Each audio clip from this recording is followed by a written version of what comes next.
Una muy buena película que se llama La Tierra Quieta o El Único Superviviente.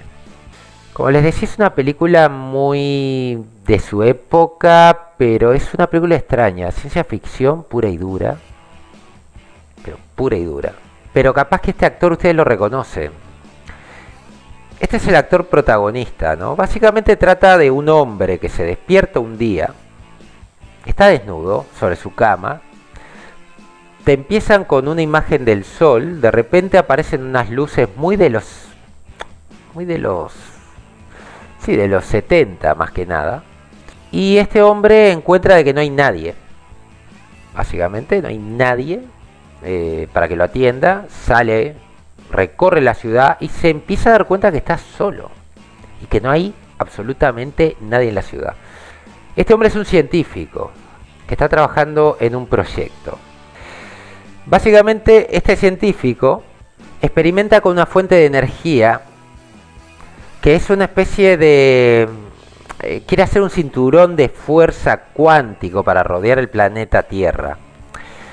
Por alguna extraña razón, este experimento resulta mal y manda a toda la población a una dimensión desconocida, no dejando a nadie vivo en todo el planeta más que él. Esta persona se queda pensando, estoy solo, ¿qué pasó? Piensa, o sea, empieza a suponer que el tema viene. Entonces esta persona se encuentra con una mujer, ¿no? Y parece que son el Adán y Eva, ¿no? Modernos, pero era un tercero en discordia también, en donde esta mujer termina sintiéndose atraída hacia este hombre, ¿no? No sé si era un ladrón, tipo muy violento, ¿no? Mientras nuestro científico está intentando averiguar cómo evitar de que todo se vaya al diablo, porque hay como una resonancia que está creciendo y tienen que detener justamente el experimento, porque el experimento continúa generando este campo, ¿no? En ese laboratorio. Digamos, distintas conversaciones en donde van a llegar a la conclusión de que los tres no fueron transportados porque en ese respectivo momento habían muerto. Este científico estaba desnudo porque había tomado pastillas para morir, ¿no? Que muchas personas antes de banearse del servidor de la vida deciden, se sacan la ropa y mueren desnudos. El otro muchacho que encuentran fue ahogado por su compañero y esta chica había muerto, no me acuerdo cómo, pero también había muerto, ¿no? Entonces los tres, al haber muerto, no son transportados, ¿no? Luego reviven y vos decís, bueno, revivieron, qué casualidad, ¿no? Tiene una explicación. Este científico se da cuenta que la chica no quiere nada con él. Él es el amigo eterno y en realidad ella está con el malote, ¿no? Con este malote que no sabemos quién es. Entonces terminan de una manera muy poética, ¿no? Teniendo relaciones, ¿no? Mientras nuestro científico se despide de ella. Dice que va a buscar un camión, ¿no? Porque tiene un plan. El plan de él es volar toda la estación. Entonces se va en el camión y termina volando la antena que genera este campo de fuerza. Y es cuando llegamos al final de esta película.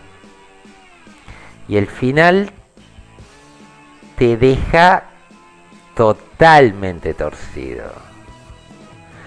Porque es esta persona, luego de que vuelven a aparecer estas luces, en otro planeta, con una luna con anillos.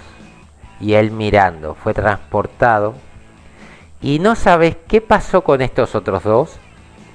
Si se salvó la Tierra, si él está donde están los otros seres humanos, se lo ve solo en realidad, ni sabes dónde está. Esta película te deja prácticamente al espectador que decida el final que más le guste. Es una película que está muy basada en desarrollo de personajes y de situación. Se cocina muy a fuego lento, no es muy larga tampoco, pero se va cocinando muy a fuego lento. Se ve que era un cuento corto que decidieron desarrollarlo. El desarrollo está bien. Es una tragedia, sí, porque básicamente esta persona ni logra liquidarse, pero tampoco, o sea, está condenado a vivir en soledad. Y cuando por fin encuentra a alguien con quien puede conectar, esa persona decide elegir a otra persona y no elegirlo a él, ¿no? Es un drama, un dramón, ¿no? Muy buena película, yo realmente hacía añares que no la veía. La vi porque justo me apareció y dije, uy, esta película me suena. Esta es la siguiente, ¿no? Pero el actor es muy conocido, es un ejemplo, por ejemplo, de cine de Nueva Zelanda y se hizo con muy poco dinero, $1 millón costó, y el resultado es muy gratificante. Es extremadamente gratificante. Así que si no la han visto, véanla porque la van a pasar bien, se van a divertir. Forever Alone, tal cual la medio. Va a quedar por siempre solo, no va a tener nada y ha sido rechazado. Es la historia de un rechazo.